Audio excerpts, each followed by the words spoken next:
په انګړ کې هم حالات سم نه وو. د امین الله خان کسان له نورو کلاو د خپل انډیوالانو د مرستې لپاره راغلي وو او د انګړ دننه کې نښته پیل شوې وه. د خال خال ډزو غږونه هم راپورته شول، خو دا نه وه څرګنده چې څوک پر چا ډزې کوي. جبار خان د خپلو 2 کسانو په جوپک کې وکټوریا چې چغې وهلې له کلا نه وایستله او له ځانه سره یې پر آس کښېنوله.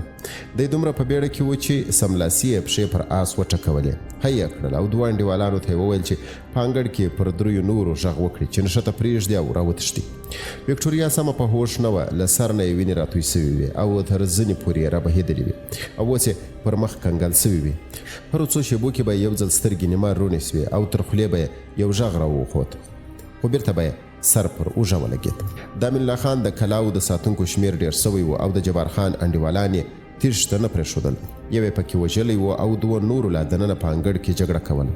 2 نور بیا د کلا په دروازې کې له نورو ساتونکو سره لاس او ګرېوان سوي وو. دننه د اسیرانو په کوټو کې هم شورماشور ګډ و. د ښځو او ماشومانو چغو او ژړاو نارینه اسیران هم پارولي وه او هغو هم دروازې ټکولې او په لوړو اوازونو یې څه ویل. د ښځو د کوټې دروازې پرانیستې وې، 2 تنې راوتلې وې او د نارینهو کوټې ته په منډه ورغلې او دروازه یې پرانیسته. په دې وخت کې د کلا دروازې له خوا نه د ډزو غږونه پورته شول. اسیران نه پوهېدل چې څه وکړي. دوی د کوټو مخې ته ولاړ وو او په خبرو وخت و چې له غولې نه کوم چا په لوړ غږ یو څه ورته وویل. د کلا ساتونکو په دروازه کې د جبار خان یو کس په ډزو وویشت او ځای پر ځای کړ. هغه بل چې کلا ته د رانوتلو هڅه یې کوله شاته په تېښته سو. دننه په انګړ کې هم حالات هغه مهال تر کابو لاندې راغلل چې د جبار خان بل انډیوال هم د یوه ساتونکي په وار پړو مخې پر مځکه ولوېد او 3م کس توره وغورځوله او لاسونه یې د تسلیمۍ په بڼه پر سر ونیول. ګواکې د کلا ساتونکي اوس سم له خوبه راپاڅېدلي وه. هر کار یې په چټکۍ او مهارت کاوه. دوی سملاسي د کلا دروازه وتړله، اسیران یې کوټو ته دننه کړل او د جبار خان وروستی کس یې لاس او پښې تړلی د کلا یوې څنډې ته بوت او پرې راچاپېر راټول شول. یو ویله موږ باید سملاسي یو څوک ولیږو چې حاجي صاحب خبر کړي. د کلا مستخدمینو او ساتونکو امین الله خان حاجي صاحب باله. بل بیا ویل تر څو چې حاجي صاحب ته حال رسیږي ډېر وخت به تیر سي، باید اکبرخان ته ژر حال ورکړو. دا خبره نورو هم ومنله چې تر لوګر د خبر رسول ډېر وخت نیسي، نو ځکه باید لومړی اکبرخان خبر سي. 2 تنه پر اسانو سپاره سول او د ښار پر لور ولاړل چې اکبرخان ته د پیښې حال ورکړي. کریستینا کرار سترګې پرانیستلې، سر یې ډېر خوږېدی، چپه غوږچینه یې پړسېدلې وه او پر باړخوګانو یې د نوکانو کرژې لیدل کېدې. 2 ښځې یې څنګ ته ناستې وې چې یوې یې په یو لوند ټوکر تندی او مخ پاکوه او بل یې لاس په خپل لاسونو کې نیولی و او آرام یې کښېکاږه. کریستینا په زهیر غږ وپوښتل څه وسول؟ څنګ ته یې ناستې یوې ښځې ورته وویل وکټوریا یې وتښتوله. کریستینا په ژړا سوه او په خوږمن غږ یې وویل او زما خدایه. بیا ویل موږ باید اکبرخان ته خبر ورکړو، وخت باید ضایع نه کړو. هیله کوم که څوک په کلا کې نسته موږ پخپله باید اقدام وکړو. یوې ښځې ورته ویل همدغه خو د اکبرخان ځناور و چې وکټوریا یې بوتله، اوس له هغه نه د څه تمه وکړو؟ کریستینا په بیړه ورته ویل نه زه ډاډه یم چې دا د اکبرخان کسان نه وو. وکټوریا ماته ویلي و چې اکبرخان دا له همدغو کسانو ژغورلې وه او د یو څو شېبو لپاره تم سوه او بیا ویل اکبرخان بد سړی نه دی، هغه به هرومرو وکټوریا وژغوري. کریستینا چې ولیدل هیڅوک یې خبرې ته غوږ نه نیسي نو په یو څه لوړ غږ یې ویل ساندرا ته چیرې یې؟ ساندرا د وکټوریا مور وه چې د کوټې په یوې څنډې کې نیمه بې حسه پرته وه. هغې د زړه ناروغي لرله او کله چې یې پر پیغلې لور د جبار خان برید ولید نو بوڅه راواوښتله او له خبرو ولوېده. که څه هم چې کوټه کې توره تیاره وه خو په اسیرانو کې شور ماشور ګډ و او له هرې خوا نه د ژړاو او کریژو غږونه اورېدل کېدل.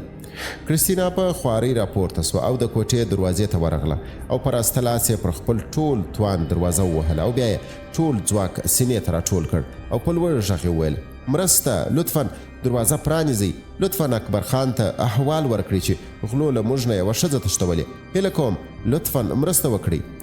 کریستینا عمدن څو ځلې نور هم د اکبرخان نوم واخیست چې که د کلا ساتونکي په نورو خبرو پوه نسي نو د اکبرخان په نوم خو به پوه سي او هغه ته به احوال ورکړي. د سهار اذانونه لا نه وسوي چې اکبرخان ته د اسیرانو د پیښې خبر ورکړل سو. هغه سملاسي له شاوخوا 20 نورو کسانو سره یو ځای د دغابات پر لور په بیړه وخوځېد. په لاره کې د کلا ساتونکو نه د پیښې پوره جاج واخیست او په دې سر خلاص و چې جبار خان کار کړی دی. سهار وختي و چې اکبرخان د اسیرانو د کوټې ور وټکاوه، بیا یې په لوړ غږ وویل د رانوتلو اجازه غواړم، زه اکبرخان یم. له څه شېبو ځنډ وروسته یې ور پرانیست او د تل په څېر یې وویل سلام علیکم. اکبرخان چې دوه یاران یې دوو خواو او یو بل سړی شاته ولاړ و د کوټې په سر کې ودرېد او په سترګو یې د کوټې دننه حال واخیست. زه ډېر خواشنی یم چې او خبره یې لا نه وه پوره کړې چې له مخامخ نه یو څوک په منډه راغله او د ده غېږې ته یې ځان واچوه. اکبرخانه ته چیرې وې اکبرخانه؟ د اکبرخان ملګرو چې ګمان کړی و پر هغه برید وسو نو ډېر ژر سره وخوځېدل چې دغه کس له اکبرخان څخه لرې کړي، خو اکبرخان لاسونه خپل دواړو خواو ته پورته کړل او په دې توګه یې د نه مداخلې امر وکړ. کریستینا چې مخې د اکبرخان په ټټر ایښی و نو په لوړ غږ یې په ژړا پیل وکړ. اکبرخان څو شېبې پر ځای لکه ونه وچ ولاړ او نه پوهېدی چې څه وکړي، خو ورو ورو یې لاسونه لکه بې ارادي چې وي راپورته کړل او د کریستینا پر سر یې راکش کړل. اکبرخان په کراره کریستینا ته کوم څه وویل او هغې سر راپورته کړ او سترګې د اکبرخان په تورو سترګو کې ونښتلې. اکبرخان هم د کریستینا له اوښکو ډکو شنو سترګو ته په ځیر وکتل او بیا یې د راسته لاس ګوتې د هغه پر تندي کښېښودې. کریستینا لکه چې د اکبرخان په خبرو پوه سوې وي لومړی سر د هو کړې په بڼه وخوځاوه او بیا ورو ورو په شا سو. دا هر څه په دومره بیړه وسول چې په کوټه کې د چا سم پام ورته نه سو. کریستینا چې اوس د اکبرخان مخې کې دوه ګامه لرې درېدلې وه لکه نوې ساه چې یې موندلې وي په خبرو پیل وکړ. تېر ماښام دلته داړه ماران راغلي وه او وکټوریا یې له ځانه سره بوتله. هغوی 3 کسان وه او یو پکښې وکټوریا پیژندله. زه پوهېږم زما نورې خبرې به دی وژباړي او بیا خپل شاته ولاړ کس ته په دري وویل دوی ته وایي چې موږ سخت خوابدي یو چې په دوی برید سوی. موږ دا برید په خپل ځان ګڼو او تاسو ته ډاډ درکوم چې تښتول سوې مېرمن به ژر تر ژره او روغه رمټه بیرته درته راولو. د اکبرخان خبرو د کوټې په خلکو کې یو ډول آرامښت راوست. ټولو یې خبرو ته په ځیر غوږ نیولی و او خبرې یې داسې اورېدی چې تا به ویل هو به هو باور پرې لري. خو کریستینا ته بیا د اکبرخان لومړۍ 2 جملې په زړه پورې وې. هغه په انګلیسي دا خبرې وکړې. نو آیا اکبرخان په انګلیسي پوهېده؟ دې په بیړه دا پوښتنه ترې وکړه او اکبرخان ورته ویل هو لږ لږ پوهېږم. اکبرخان د اسیرانو له ډاډګیرنې وروسته له ده سره راغلي 2 پلمندونکي مخې ته کړل چې د جبار خان د آس د پلونو لړۍ واخلي. جبار خان ډېر لرې نه و تللی. هغه د ریشخورو په سیمه کې پلرنۍ کلا لرله او وکټوریا هماغلته بیولې وه. د اکبرخان ډلې د دوغابات او ریشخورو ترمنځ 5 یا 4 کیلومتره واټن په 3 ساعتونو کې تیر کړ او تر غرمې د مخه د جبار خان د کلا مخې ته ودرېدل. جبار خان تېره شپه په ډېرو خواریو وکټوریا تر کلا را رسولې وه. په تیاره کې یو ځلې بې حسه سوې وکټوریا ترېنه له آس نه وغورځېدله او د آس یوه پښه یې پر ستونې وختله. د برتانیا د امپراتورۍ د پارلمان د یو وتلي غړي نازولې لور چې پر مخ یې وینې کنګل سوې وې د آس تر پښې لاندې لوړه کږه وایستله او لکه پیریانو چې نیولې وي. په واوره کې یو ځل نیغه کښېنستله، تر خولې ژړې اوبه راووتلې او بیرته په شا ولوېده. جبار خان چې وکټوریا خپلې کلا کې کوټې ته بوتله نو سملاسي یې خوله د وکټوریا پر شونډو کښېښوده او د دې کار سره سم یې د هغې پر وجود لاسونه کښېښودل. سره له دې چې سخت ستومانه و خو تلوسه یې لرله چې همدا نن شپه د دې ښکلې انګریزي پیغلې د بکارت پرده ورڅیرې کړي. خو د وکټوریا له مخ نه د وینو او له ګریوانه د کیپ بوی د جبار خان سږمې وځورولې او په شا یې کړ. جبار خان په هماغه تیاره کې د څو شېبو لپاره د وکټوریا بې حسه بدن او مخ وکتل او د یو خاص ډول لذت احساس یې وکړ. له ځانه سره ویل چې اوس خو یې وکټوریا خپله کړې، بیړه به نه کوي او سبا به ورسره ګوري. د اکبرخان کسانو د کلا دروازه په زوره څو ځلې وټکوله. جبار خان په خپله ور پرانیست او سر یې راویست چې څوک دی. خو لا یې پوښتنه نه وه کړې چې څوک یې، چې 2 زورورو لاسونو تر اوږو ونیوه او لکه چرګوړی د اکبرخان د آس مخې ته یې ودراوه. اکبرخان پر آس پښه راوګرځوله او راکښته سو. بې غیرته او له دې خبرې سره سم یې جبار خان ته په چپه غوږه چینه کلکه څپېړه ورکړه. د جبار خان خولۍ پر مځکه ولوېده خو هغه ژر مخ راواړوه او ویې ویل خانه ولې زما ګناه څه ده؟ اسیرو او بېوزلو ښځو باندې تېری کوې او راتښتوې او بیا د ګناه پوښتنه هم کوې؟ شرم وکړه. او له دې خبرې سره یې جبار خان له ګریوانه ونیوه او له غضب نه ډکو سترګو کې د جبار خان له ویرې ډکو سترګو ته وکتل. جبار خان په وېرېدلي غږ وویل نو د انګریزانو کافرانو چې زموږ پر وطن یرغل کړی موږ څه ورسره وکړو؟ لاسونه او پښې ښکل کړو؟ دوی چې زموږ پته او عزت لوټوي د هغو غچ به څوک اخلي؟ اکبرخان ورته په تونده لهجه ویل جهاد د خدای او وطن لپاره کیږي، د غچ اخیستلو لپاره نه وي. د بېوزلو ښځو پر عزت یرغل کول جهاد نه دی. ما یرغل نه دی کړی. زه غواړم له هغې سره شرعي نکاح وتړم، غواړم خپله ښځه یې کړم. آیا دا ګناه ده؟ اکبرخان چپ سو. د جبار خان ګریوان یې خوشي کړ.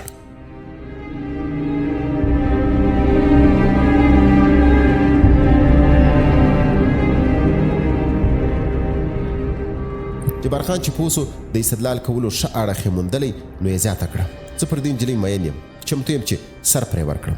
اکبرخانه مینه کول خو کومه ګناه نه ده، ته ووایه چې زه څه وکړم. اکبرخان له هم چپ ولاړو. جبار خان لاس غاړې ته یووړ او ویې ویل دغه غاړه مې رانه پرې کړه، خو پرېمږده چې له دغې نجلۍ سره واده وکړم، هیله کوم له تقصیر نه مې راتېر شه. دغه شیبه د جبار خان شاته د کلا له دروازې نه چغې او نارې راپورته سوې او د دروازې له خلاصېدلو سره سم وکټوریا لوڅ سر او پښې په بغار راووتله او مخامخ یې منډې کړې. انګریزه پیغله په یوه ساه د اکبرخان مخې ته ودرېدله او په ژړاو کې خبرې کولې او بیا یې لاسونه د جبار خان خواته ونیول. جبار خان ور ټوپ کړل او هڅه وکړه چې د وکټوریا پر خولې لاس ور ټینګ کړي، خو د اکبرخان خبرې پر ځای میخکوبه کړ. پرېږده مه یې ځوروه. اکبرخان له وکټوریا نه د هغې د کړاو کیسه واورېدله او بیا جبار خان ته وویل نامرده، نکاح په ایجاب او قبول کیږي، په زور او تښتونه نه کیږي. د اکبرخان په یوې اشارې د جبار خان لاسونه او پښې په پړي کلک وتړل شول او د یوه آس په شا یې لکه د اوبو مشک واچو. اکبرخان وکټوریا ته وویل زه د جبار خان د کړنې له کبله ډېر شرمنده یم، په اصل کې زه په خپلې میلمه پالنې کې ناکام سوم، زه د زړه له تله بخښنه غواړم. وکټوریا چې د اکبرخان د خبرو ژباړه واورېده نو یې اوښکې نه سوی نیولی. هغې دغه ښکلي ځوان ته کتل چې په څومره ادب او مهربانۍ ورسره خبرې کوي او نه پوهېدل چې په ځواب کې څه ورته ووایي. اکبرخان وکټوریا خپل شاته پر آس کښېنول او د دغابات پر لور روان شول. غازیانو چې اکبرخان ته وکتل نو پوه شول چې هغه سخت په غوسه کې دی، ځکه خو هیڅ چا په لاره کې د خبرو کولو جرأت ونه کړ. خو اکبرخان هغومره چې په غوسه و هغومره په فکرونو کې ډوب و. له ځانه سره یې ویل چې له دې بې وزلو اسیرو ښځو سره څه وکړي، تر کله یې وساتي او له چا یې وژغوري. انګریزانو د خپلو ښځینه اسیرانو پر سر هیڅ ډول معاملې ته غاړه نه ایښول او دی حیران و چې څه ورسره وکړي. اسیرانو چې وکټوریا ولیدله نو د خوشحالیو نارې پرې ګډې شولې او ټول پرې راټول شول.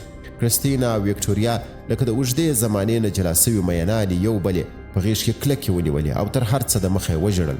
بیا وکټوریا ورته وویل زه اکبرخان له هغه ځناور نه وژغورلم، دا ستا اکبرخان خو په رښتیا چې ډېر ښه مهربان او ښایسته ځوان دی. کرستینا ورته وویله هو هغه جوړه نه لري او بیا په خندا ورته وویل پام کوه هغومره چې ښه دی هغومره له چا نه ژر زړه وړي.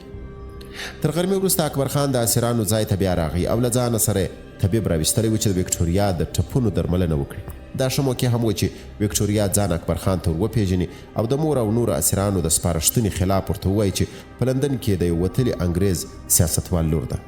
اکبرخان ورته ویل چې دی پوهېدی چې دا اشرف زاده ده. وکټوریا ورته ویل تاسو څنګه پوه سواست چې زه اشرف زاده یم؟ اکبرخان وویل ستاسو جامې، رویه او خبرې ټولې دا ښیي چې د یوې درنې کورنۍ لور یې. که څه هم اکبرخان له اسیرانو سره ډېرې خبرې نه کولې، په ځانګړې توګه له ښځینهو سره یې بانډار نه کوه، خو وکټوریا ته یې په اوږدو خبرو پیل وکړ. تاسو خو ډېر شتمن او ځواکمن ولس یاست، ولې پر بېوزلو ولسونو دومره ظلم کوئ؟ موږ خو تاسو ته هیڅ زیان نه ورسولی او نه مو هم تاسو ته کوم ګواښ کړی و، خو تاسو لښکرې راویستې او زموږ هیواد مو ونیوه او یو ګوډاګی مو د شاه په نامه راباندې مقرر کړ. موږ مسلمانان یو او بیا افغانان یو، خو له نورو خلکو مو یو ستر توپیر دا دی چې موږ غیرتي خلک یو او پر دې هیڅ کله نه پرېږدو چې پر موږ واکمن سي. وکټوریا کله یوې خوا په یوې سیاسي کورنۍ کې رالویه سوې وه او په حالاتو یې سر خلاص و، له بلې خوا یې دا هم غوښتل چې له اکبرخان سره خبرې اوږدې کړي. نو ورته ویې ویل موږ د شاه شجاع د مرستې لپاره راغلي یو، شاه د افغانستان رښتینی او حقدار پاچا دی. که شاه موږ ته ووایي چې ولاړ سو موږ به دلته پاتې نه سو او پاتې سوه د افغانانو خبره، زه به ستاسو د ښېګڼې او غیرت تایید وکړم، خو په تاسو کې هم داسې کسان سته لکه هغه یو چې زه یې تېره شپه وتښتولم. د وکټوریا استدلال د اکبرخان خوښ سو. لومړی ځل و چې له یوې پیغلې نه داسې خبرې اورېدلې. د وکټوریا خړو سترګو ته په کتو اکبرخان په مسکۍ لهجه ورته وویل ماشاءالله ستاسو پوهه ډېره ده. هغه شاه چې د پردیو پوځیانو په لښکر کې خپل هیواد ته راځي، هغه د پردیو د راویستلو او ویستلو نه واک لري او نه هم مشروعیت.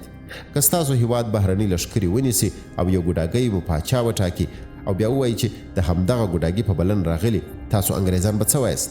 د دوی دواړو مجلس دومره اوږد سو چې کرستینا نور زغم ونه سو کولی، نو ځان یې په خبرو کې ورګاټ کړ او ویې ویل تر سیاست نورې مهمې خبرې هم سته، مثلا دا چې له اکبرخانه وپوښتو چې کله به موږ خوشي کوي.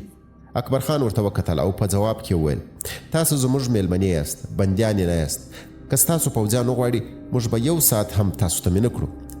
یوه شیبه چپ سو او بیا یې وویل په همدغسې ناامنه حالاتو کې که تاسو ځان کوم بل ځای هم خوندي ګڼئ زه مو همالته ورسوم. وکټوریا او کریستینا هر یوې ځان اکبرخان ته نږدې احساساوه. کریستینا دا ګڼل چې له ډېرې مودې نه اکبرخان پیژني او سره یو ډول اړیکه پالي. هغې داسې احساس کاوه چې اکبرخان د هغې د سترګو په راز پوهیږي او دی هم د هغه په کتو کې یو راز لیده. خو وکټوریا بیا کرا د اکبرخان د شخصیت او پوهې تر اغېز لاندې راتله. هغې ته اکبرخان یو ځانګړی او ډېر نادر سړی ښکارېده چې انسان یې ځان ته جلبوه. دې له اکبرخان سره فکري تمایل درلود، خو له دې سره سم یو ډول عاطفي احساس هم په ځان کې لیده.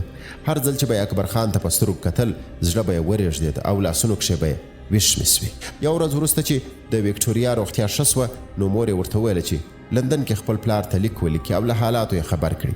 وکټوریا لیک په هماغه اشرافي انداز کې پیل کړ او پلار ته یې ولیکل: زموږ د ستر تمدن نښې دلته هیڅ نه لیدل کېږي. یوه سمه ودانۍ هم نسته، سړکونه نسته، پارکونه نسته، ښځې پټ مخ ګرځي او په هرې خوا کې بېوزلي او جهالت خپاره دي. خو بیا یې لکه چې د اشرفیت انداز ورځنې پاته سو ویې لیکل: خو د دې ځای خلک په زړه پورې دي، ځینې پکښې پوره لیونیان دي او لکه د وحشیانو داسې ژوند او چلند کوي، خو ځینې پکښې بیا دومره مهربانه او ښه دي چې انسان غواړي په غېږ کې ونیسي. هر څه دلته په افراد کې ښکاري، کرکه، مینه، ښه او بد او اعتدال او انډول پکې نسته. لیکنه یې ودرول او په فکر کې سوه چې آیا پلار ته د اکبرخان په اړه ولیکي که نه، او بیا یې په لیکنې پیل وکړ. د یاغیانو مشر یو ځوان سړی دی، اکبرخان. ښایي د 20 یا 21 کالو وي، خو په خپلو پلویانو کې ډېر محبوبیت لري. هېڅوک یې له خبرې نه اوړي. دی په رښتیا چې یو ښاغلی جنټلمین دی او له ښځو سره په ډېر ادب او مهرباني چلند کوي. انسان حیرانیږي چې په دې بې تمدنو خلکو کې هم د اکبرخان په څېر داسې کس پیدا کېږي چې ان موږ ترېنه کولی سو د ښو اخلاقو زده کړه وکړو. د لندن هلکان خو به په ځانګړې توګه په ښاغلیتوب کې له ده نه ډېر څه زده کړي. او بیا د مور د روغتیا په اړه ورته ولیکل. هغه مهال چې وکټوریا دا لیک لیکه، هېڅوک نه پوهېدل چې دا لیک به یو ورځ د برطانیا په شاهي ارشیف کې د راتلونکو نسلونو د پوهې لپاره وساتل سي. عجبه خو لا دا وه چې کریستینا هم په همدې ورځ په کندهار کې خپل پلار ته لیک ولیکه او په هغه کې د اکبرخان یادونه هم وکړه. دې انګریزي پیغلې هم د اکبرخان د اخلاقو، پاکلمنۍ او شخصیت ستاینه وکړه او پلار ته یې ولیکل چې په خپله په ژوند کې د دغه راز اوصافو نارینه نه ولیدلی. اکبرخان له هر څه بې خبره و. هغه نه پوهېده چې په خپلو تورو سترګو او کرکټر یې د 2 انګریزو پیغلو زړونه ګټلي دي. د وکټوریا او کریستینا ته د ښځینه مېلمنو په سترګه کتله، په اصل کې خو یې دوی ته نه کتل او هڅه یې کوله چې مخامخ ورته ونه ګوري. اکبرخان مېرمن لرله چې نازنینه نومېدله. مېرمن یې یوسفزۍ وه او په عمر کې تر ده 5 کاله کوچنی. اکبرخان په اصلي او ژوره معنا کې آن له خپلې مېرمنې سره هم مینه نه لرله. مېرمن یې ورته ماشومه معلومېده چې نه د مینې په معنا پوهېده او نه یې د مینې ځواب په مینه ورکولی سو. لکه د خپل مهال د نورو اړیکو په ډول د اکبرخان او نازنینې واده هم د کورنیو په انتظام او مصلحت سوی و، نه د مینې له مخې. د اکبرخان ټول فکر په جهاد کې و. شپه او ورځ یې د انګریزانو د ماتولو او د یو سوچه مسلمان او ولسپاله نظام په جوړولو فکر کاوه. خو که د اکبرخان فکر ټول په جګړې او وطن کې ډوب و، ځوان زړه یې د مینې په لټه کې و. په 20 کلنۍ کې به څوک مینه نه غواړي؟ هغوی چې په زړه کې مینه لري نو ډېر ځلې پر یو انسان یې لګوي، له یو انسان سره لیونۍ مینه کوي. خو د اکبرخان مینه پر یو انسان نه وراټوله، زړه یې له مینې ډک و او هغه خپله مینه د یو انسان پر ځای په ډېرو خلکو لګوله. دی د هغو لږو انسانانو نه و چې مینه یې د داسې یو کان په څېر و چې هر څومره ډېر چې به یې کاروله هومره نوره به زیاتېدله. له هغه وروسته چې اکبرخان اسیران له دوغاباد نه د افغانان کې خپل استوګنځای ته نږدې ځای پر ځای کړله، نو څو ځلې نور هم له وکټوریا او کریستینا سره په اوږدو خبرو بوخت سو. دوی جلا له دې توپیر نه چې څوک انګریز دی، څوک افغان دی یا څوک یرغلګر دی، څوک مظلوم دی، له سیاست نه نیول یې تر ټولنې او ان د دین او مذهب په هکله وژغېدل. د دوی اندونه کله ډېر سره لرې کله ورته وه. د دوی ترمنځ ډېر اختلاف په سیاسي مسایلو کې و، خو لږ تفاهم یې پر ټولنیزو او دیني بحثونو کې درلود. وکټوریا په بحثونو کې تر کریستینا تکړه وه او په خبرو کې به یې د وتلو اروپایي پوهانو د لیکنو یادونه کوله. هغې ان په اسلامي چارو کې هم معلومات لرل او د اسلامي خلافت پراختیا یې په نړۍ کې د اروپایي تمدن پراختیا ته ورته کار باله. کریستینا که په سیاسي او فلسفي خبرو کې ډېره ماهره نه وه، خو په ټولنیزو او هنري خبرو کې ډېره ژبوره وه او په اسیا کې د ټولنیزو نیمګړتیاوو، شاته پاتې دودونو، شعرونو او ورته نورو مسایلو باندې ښه غږېدله. یو ورځ په خبرو کې کریستینا ناببره له اکبرخان نه وپوښتل: ستاسو نظر د مینې په اړه څه دی؟ له دې خبرې وروسته یې په بیړه سترګې له اکبرخان نه واړولې او وکټوریا ته یې وکتل چې په هیښو سترګو یې هغه ته کتل. اکبرخان ستونی صاف کړی و، څه مسکی سو او بیا وویل مینه د انسان په روح کې د خدای نښه ده. خدای د انسان په زړونو کې مینه ایښې چې د هغه مهرباني وپېژني. بې مینې انسان له خدای سره اړیکه نه لري او د هغه چا چې په زړه کې ډېره مینه وي هغومره خدای ته نږدې وي. مکس یې وکړ او بیا یې وپوښتل تاسو مینه څنګه تعریفوئ؟ موږ اسیایان خو تاسو ته نیمه انسانان ښکارو.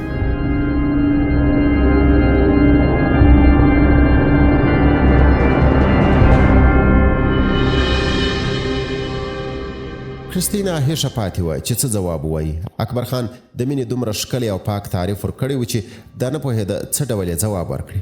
هغې وکټوریا ته وکتل چې مرسته ورسره وکړي او یو ډول علمي ځواب ورکړي او چې له هغې یې څه وانه اورېدل نو ویې ویل موږ مینه په رومانټیک انداز کې ارڅوو چې دوه انسانان یې له یو بل سره کوي. البته مینه د ګڼو انسانانو ترمنځ هم وي لکه پر مور او پلار چې اولادونه ګران وي، خو اصلي مینه د دوه انسانانو ترمنځ د زړونو رابطه وي. اکبرخان ویل په زړه پورې ده. بیا یې مخ د وکټوریا لور ته کړ او ترې ویې پوښتل تاسو څه فکر کوئ؟ وکټوریا هم لکه چې همدغې پوښتنې ته په انتظار وه سملاسي یې په خبرو پیل وکړ. زما له انده مینه یو غیر ارادي انساني عاطفه ده چې کیدای سي په هره بڼه کې راڅرګنده سي او زور واخلي. اړینه نه ده چې مینه یوازې د انسانانو ترمنځ وي بلکې انسانان کیدای سي له طبیعت سره مینه وکړي او یا ان شایي له هموماتو لکه خدای سره مینه وکړي. انسان نه خدای ویني نه یې اوري او نه یې لمسولی سي خو مینه ورسره کولی سي. او اکبرخان خبره ورپرې کړه نو آیا مینه څو ډوله ده؟ وکټوریا ورته ویل هو یو رومانټیکه مینه ده چې نن سبا په اروپا کې ډېره عامه ده. بله فلسفي او فکري مینه ده چې نوښتګر او نابغه ګانې له آثارو او هنرونو سره لري او داسې نور. اکبرخان ورته ویل زه فکر کوم چې مینه یوه ده خو موږ انسانان ورته بېلابېل نومونه ورکوو. د هرې مینې ریښه د زړه په تل کې وي او انسان یو زړه لري. اکبرخان چې په دې ډول بحثونو کې ګیر سو نو د وخت حساب به ترې پاتې سو. هغه له علمي او منطقي بحثونو سره ډېره مینه کوله او چې په دې ډول خبرو کې به ونښلېد نو هیڅ چا به نه ګڼله چې دی داسې یو تکړه سپهسالار او ستراتیژیست دی چې د برطانیا وتلي جنرالان ترېنه ډارېږي. ښایي د انګریزانو پوځي یرغل د هیواد کړکېچونو حالاتو او دیني ولسي او ټولنیزو مسؤلیتونو دی د جګړې ډګر ته بیولی و. که داسې حالات نه وای نو اکبرخان به ښایي یو ستر لیکوال او فیلسوف سوی وای. هغه د اکبرخان په خبره چې مینه له یوه زړه راوځي خو پر هر شي یا چا خپریږي. استعداد او نبوغ هم له یو فکر او وجود نه رامنځته کیږي او بېلابېلو کړنو کې عملي کیږي. یو ورځ وکټوریا ترې وپوښتل لومړی خو دا ناممکنه ښکاري خو که یې فرض کړو چې تاسو موږ پوځیانو ته ماتې ورکړئ او له افغانستان نه یې وشړئ تاسو بیا څه کوئ؟ آیا ته به پاچا سئ؟ اکبرخان ورته وویل موږ مسلمانان توکل پر خدای کوو. هغه چې هر څه پتیلې وه هغسې به کیږي. وکټوریا ورته ویل یعنې تاسو په خپله د راتلونکي لپاره هیڅ پلان نه لرئ؟ دا خو ډېر غیر مسؤلانه ښکاري. له دې خبرې سره وکټوریا داسې احساس وکړه چې یو ډول ګستاخي وکړه نو ژر یې ویل بخښنه غواړم. منظور مې دا نه و چې ګواکې تاسو نامسؤوله یاست. اکبرخان ورته ویل هیله کوم بخښنې ویل ته اړتیا نشته. زموږ د ژوند ډېر اړخونه تاسو ته عجب او له اروپایي فکره سره په سمون کې نه ښکاري خو موږ همدغه ډول خلک یو. تاسو د واک شتو او مادیاتو پسې هڅېږئ خو موږ د خدای معنویات او ډېرو نورو داسې شیانو پسې یو چې تاسو یې مهمات بولئ. هو خو دا زما د پوښتنې ځواب نسي کېدی. ښه نو لومړی خو ماته د انګریزانو د پوځ ماتول ناممکنه خبره نه ښکاري. هیڅ داسې ځواک نشته چې د ماتېدلو امکان یې نه وي. دوهم دا چې زه د پاچاهۍ په لټه کې نه یم. ښایي که بخت مې ښه و یو ورځ به مې خپل پټی وي چې پکښې وکرم او خپله حجره به مې وي چې پکښې لیک او لوست وکړم. د همدغو خبرو په لړ کې و چې اکبرخان د انګریزانو په اړه خپله پوهه ډېره زیاتوله او کریستینا او وکټوریا بیا د دې افغان سردار د شخصیت او فکر په ژورو نور هم پوهېدلې. په دې ترڅ کې د دغو دواړو انګریزو پیغلو په زړونو کې اکبرخان ته درناوی نور هم ډیر سو او بل لور ته بیا د کریستینا او وکټوریا دواړو احساسات او عواطف د اکبرخان په وړاندې شدید سول. دوی د یو بل په احساساتو هم پوه سوي او هر یوې هڅه کوله چې تر بلې ډیر د اکبرخان پاملرنه ځان ته جلب کړي. په اصل کې خو د دوی ترمنځ یو ډول سیالي رامنځته سوې وه. د دوی دریو غونډې او بحثونه نور اسیرانو ته هم په زړه پورې وه او ډیر نور به هم پرې راټولېدل چې د اکبرخان خبرې واوري. اسیرانو ته تر نور هر څه ډیر دا په زړه پورې وه چې اکبرخان چې دوی خپل سخت دشمن باله له دوی سره په داسې انداز کې بحث او خبرې کوي چې اصلا چاته دا فکر نه پیدا کیږي چې دی د انګریزانو خلاف د افغان یاغیانو مشر وي. دغو اسیرانو هم له لندن نه نیولې تر برطانیه او ان د کابل په پوځي شونۍ کې خپل خپلوانو ته لیکونه لیږل او هر چا هرومرو د اکبرخان یادونه کوله. یوې ښځې خپلې خور ته لیکلي وه چې موږ دومره د اکبرخان د شخصیت او رویې تر اغېز لاندې راغلي یو چې د هغه له راتلو سره د دې پر ځای چې باید وارخطا سو او وډارېږو خوشحالیږو او هر یو روغبړ ورسره کوو. هغه واقعا ډېر ښه انسان دی خو له بده مرغه چې زموږ سره په ټکر کې دی. بلې ښځې په برطانیه کې خپلې مور ته ولیکل اکبرخان عجیبه کریزما لري. زموږ حویلې ته د هغه له راتلو سره لکه پر ټولو چې سحر او جادو خپور سي.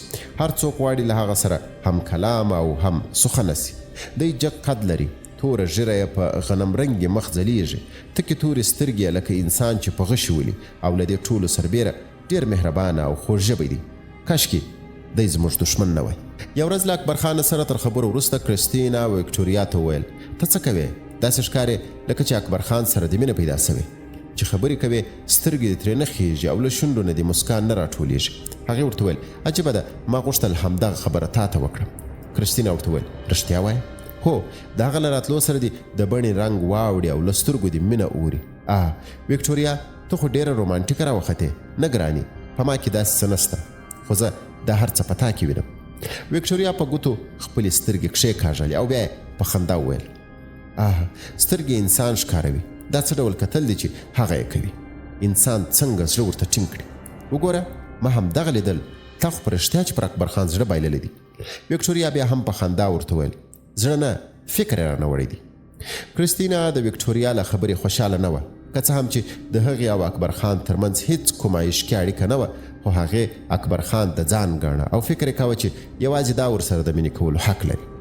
وکټوریا اشراف زاده وه، پلار یې لوی سیاستوال او په کړو وړو کې هم د ډیرو له نظره تر کریستینا ښکلې وه. د هغې بله ستره ځانګړنه دا وه چې تر کریستینا یې ډېر درس ویلی و او په سیاسي او علمي خبرو یې ښه سر خلاصېده. دغو ټولو ځانګړتیاوو کریستینا وارخطا کړې وه د دې لپاره چې تر وکټوریا ور دمخه کړي او یا په دې خاطر چې د وکټوریا او اکبرخان ترمنځ د مینې د راټوکېدلو مخه ډب کړي. کریستینا په همدې ماښام اکبرخان ته لیک ولیکه او په هغه کښې د خپلې مینې اظهار ورته وکړ. تاسو زموږ پر ضد جګړه کوئ او غواړئ چې موږ مو له هېواد نه وشړئ. په یوه ځای یم چې تاسو سره سوچه مینه لرم.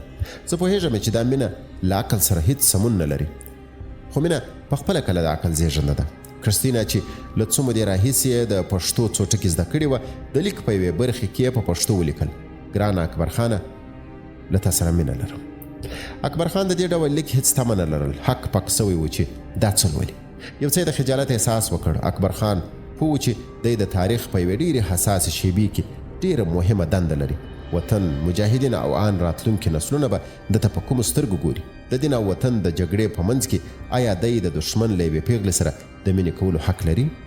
دې پوښتنې ته د اکبرخان ځواب غوڅ نه و. اکبرخان یو ځلې هم کریستینا ته د مینې په سترګه نه و کتلی او هیڅ کله هم په فکر کې د نه ورګرځېدلی چې له هغې سره مینه وکړي. که انګریزانو د خپل ژوند د هرې شیبې یاداشت لیکه او یا یې ساته، له بده مرغه انسانانو هیڅ دغه ډول نظم نه درلود. اکبرخان هم د کریستینا لیک څیرې کړ او بیا د کوټې په څنډه کې بل نغري ته واچو. له ځانه سره یې هوډ وکړ چې نور به له اسیرانو سره بانډار او بحث نه کوي. یو ځل یې په فکر کې وګرځېدل چې کریستینا ته لیک ولېږي او پکښې ترېنه بخښنه وغواړي چې نسي کولی ورسره مینه وکړي، خو دا کار یې هم ونه کړ. اکبرخان خپله ټوله پاملرنه او انرژي په کابل کې د انګریزانو د چوڼۍ لور ته کړله. له ځانه سره یې وویل دا جګړه باید ډېر ژر ختمه سي. کریستینا هم د خپلې مینې ځواب وانه خیست او هم په دې پوه شوه چې اکبرخان نور د اسیرانو کلا ته نه راځي.